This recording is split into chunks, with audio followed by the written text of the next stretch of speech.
Colonel Dembo, bonjour.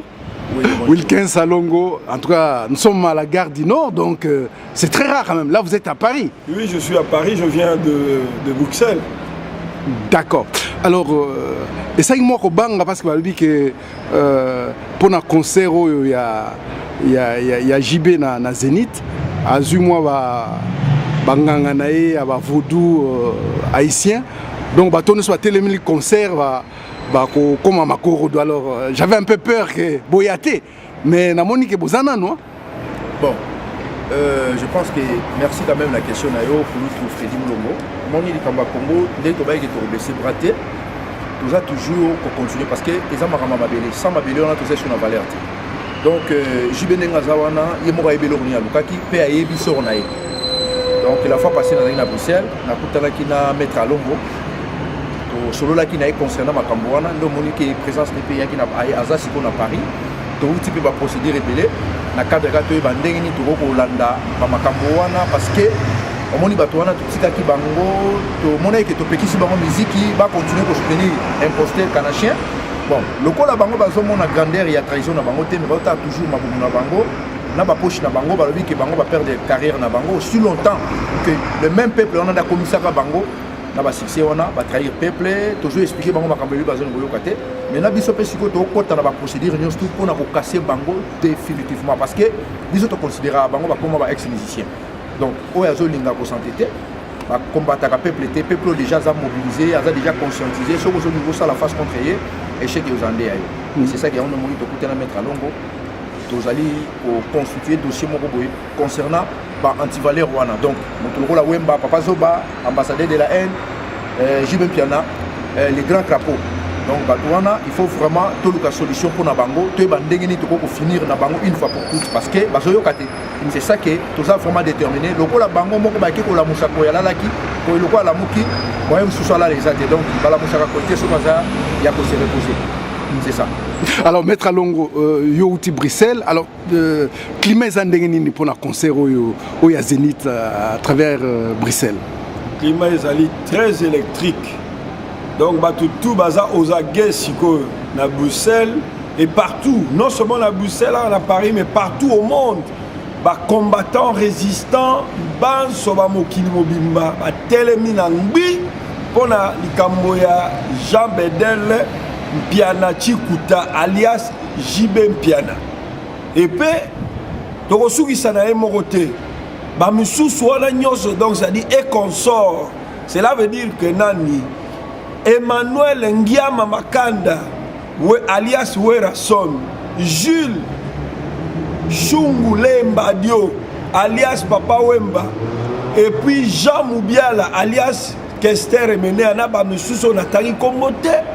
Boye barake yekutu Jean Bedel akeko tout mon makampo na ba musicien nyoso ba musicien ba embelaki moto azoboma ba ndeko na biso to kufi lelo ba congolais ba kufi plus de 10 millions et ça génocide et puis en plus de cela baza ko yembela ye et puis au lieu ba musicien bazali ba vecteur ya opinion ya kitoko na tango mboka ezali na bokoso to mboka ezali na occupation bango au contraire il fallait pas aller du côté du peuple pour pas aimer là peuple pour pas encourager peuple à bunde tumba mais bango va se ranger côté à muto azo konza mboka na ko donc biso tokoki ata monkete kondima likamwa ndenge wana ba combattant yango na kopesa message na ba combattant nyonso ya monde ba résistant nyonso que il faut to telema lelo na uti ninga na leki ya uti koloba na uti na palais de justice na uti na préfecture ya police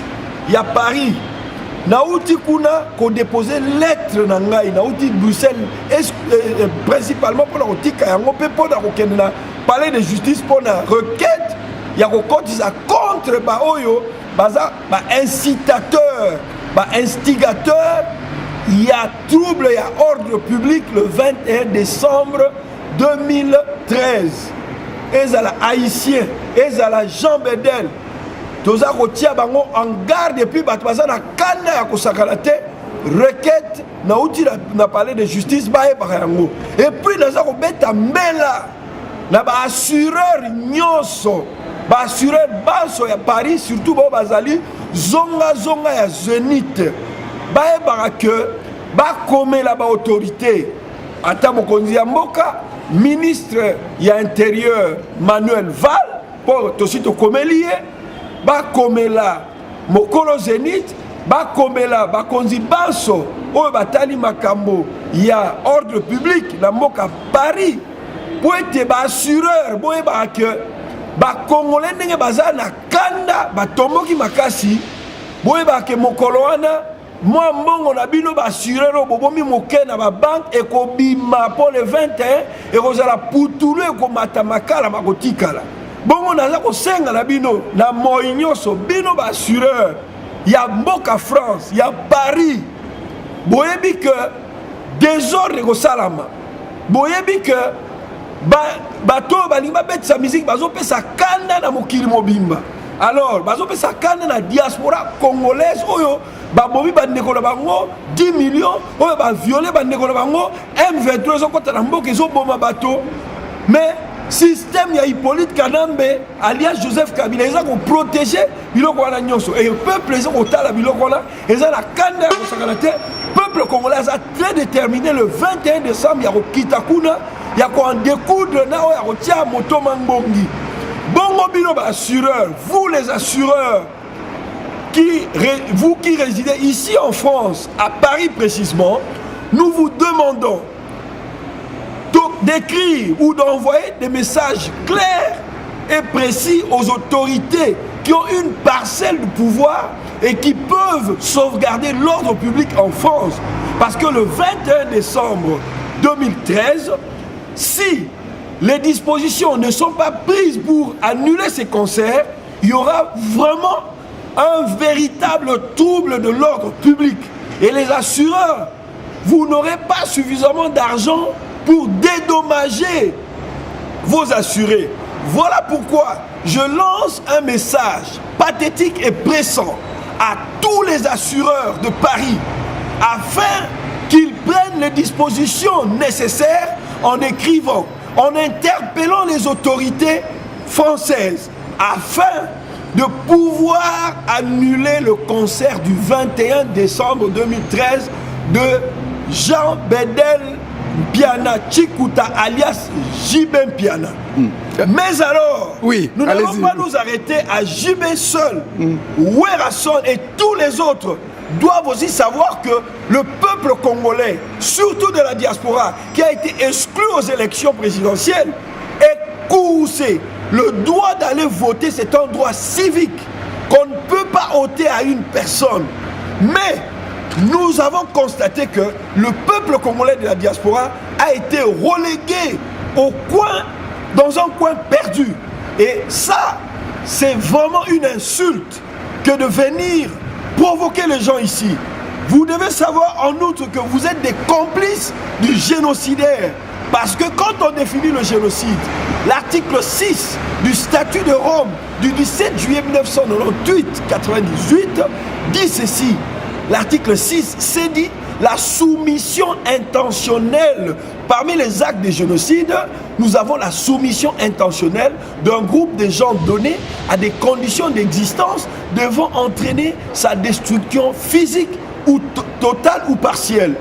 Vous devez savoir que ce que Hippolyte Kanambe est en train de faire, c'est un acte de génocide en soumettant le peuple congolais alors que le pays est un scandale géologique.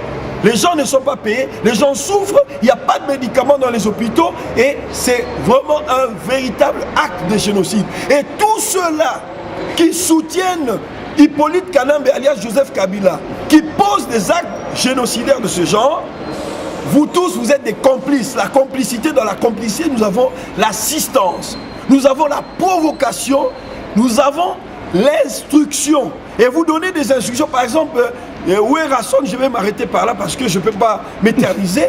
Werrason avait dit en son temps,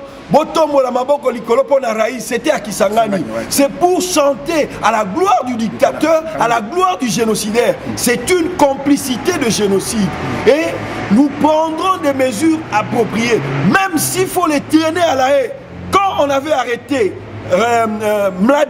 Mladic, Ratko Mladic, le général serbe, la CPI avait indiqué ceci. que tous ceux qui l'avaient aidé pendant ces 13 années de cavale, tous ceux qui l'avaient caché, devront répondre de leur complicité de génocide. Voilà ce que je voulais dire à l'opinion tant nationale qu'internationale, à tous les Congolais, tous, de la diaspora comme ceux qui sont au pays, que les mesures appropriées soient effectivement prises. Mais nous ici en Belgique, en France et partout, nous prenons déjà des dispositions pour que ce concert-là ne puisse pas avoir lieu. Colonel Odombo, quand on pose la question à JB, non, il y a des commerçants, ceux qui ont foutu mbongo, alors il faut aller mbelayer, donc il y a des commerçants, et en même temps, le but qui a 5 qui résistant, patriote, combattant, pardon. Alors, yo le bin. Bon, je pense que pardon à JB, ils ont le rôle à Azote Hollandais, Congolais. Surtout, tout le roi Balé, Moloto, qui son nom repose en paix, Chébé, Arma, massacre à Congo, massacre de Samana Est, Oyo JB, Aza conscient, n'a pas violé presque tous les jours dans Mbokawana, insécurité totale, installer climat terreur dans Kachambokawana, JB et Biango. Tant que JB a Mbela qui Kanambe, alors que Moutou a même l'émission démocratie n'a paix, n'a évité JBP en autodémocratie, c'est là qu'ils ont définir en Mouni, les abats viol. Donc, Moutou le rôle à JB et qu'on sort jamais de Rokolim Sabango. Autozo ça les résistance. Kouloutou n'enga outil Belgique a foutu billet dans n'enga tout déplacer ka, tout dépenser ka, ba frère n'abisso mon personnel. Donc toujours ba budget n'abisso personnel et comment kokota na makamba Congo. Donc toujours qu'on investir pour na Congo. Donc ils allaient et l'autre tout ça l'angoté avant. Donc Jibem Piana a ebisso naie, Weranson, Nyoka Longo et consort même Félix Oazé quoi. Mais et l'autre quand on a yebisa na ba collaborateur ya Jibem Piana o to bengi ba marionnette wana bazote kamboka pona ba promesse o bazote kamboka pona ba 50 €. Ndenge bazolinga bazwa bandibu ba ici mususu bazwa ba nani ba ivoirien tout wana toza au courant ba disposition bisope tozozwa toyebi parce que na côté na bisope ezape na ba ndibu oyo baza vraiment ba patriote balinga mboka na bango ba lui ki bango pe fuba za na kana biso. Mais jour moi je préfère que nous tous les maîtres ya ba congolais au bazaka derrière kanambe tozala pena la besoin na bino boya. To lingi ba maître oyo ya ba collabo na ba maître sope ya ba combattant tozala et jour wana ndesiko to ba banani baza ba vrai maître. Bo oyo pena za maître ya solo alongwe na ndako na ye aye ko protéger JP pour beta concert tozana besoin na ye. Donc oyo nyos to azali maître oyo andimaka musique beta ma musique zonga azala partout jour wana tozana besoin na oya. Ce que ça mettre biso pe siko pe ba mettre pe ba combattre pe tozala to ba musani ni osama jour wana parce que ça dit comme mabele et Jibem Piana lokola a touché place oyo et ça interdit donc a touché son interdit to ko démontrer bango même na kati ya Kinshasa ba concert ba betaka chaque jour wana lokola ba komisa ba kino le peuple fêtard tous les jours ba to danser na bango lokola problème ezate na mboka wana et je pense que aussi là to aussi ça on peut te prouver bango.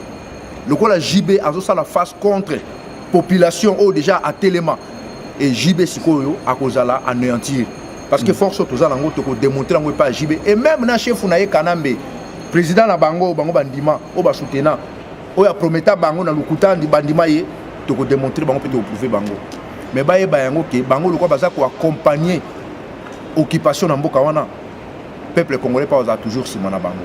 Mais les erreurs graves où il JB basali kutu to féliciter on a makambo sali espèce biso isu bien to sepeli na yo pena o sali loko moko twande ko luge salama mais to démontrer bino to ko poursuivre bino na ba domaine tout et to ko rendre bino ba pauvre malheureux bino nyoso groupe wana boyembela Rwanda on to ko rendre bino ba pauvre malheureux et ça même yo JB bana na yo ba ko zalaka ba malheureux na mboka wana tous les collabos surtout bino ba musiciens bino ba musicien ba faux pasteur nyonso bo soutenir politique kanambe to ko rendre bino ba malheureux en génération to ko la chaka bino soutien parce que souffrance toza nango lelo humiliation toza nango lelo partout dans le monde so ba moni congolais ba moni lokola imbécile à cause ya ba to lokola bino ya ono moni ke musique na bango bazolo ba culture bango bazo sala na culture ngo za na domaine nini musicien azali porteur ya message musicien nga za leader d'opinion comment un leader d'opinion a que nous trahir pays facilement baleka na ba télévision baleka baza ba ndumba mbisa zolanda place ma ezotiola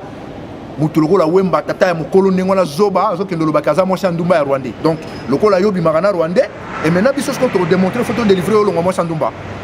Donc ba musicien na nyos tout yebi longo ni to sana bango et to kotika bino te partout to kolanda bino.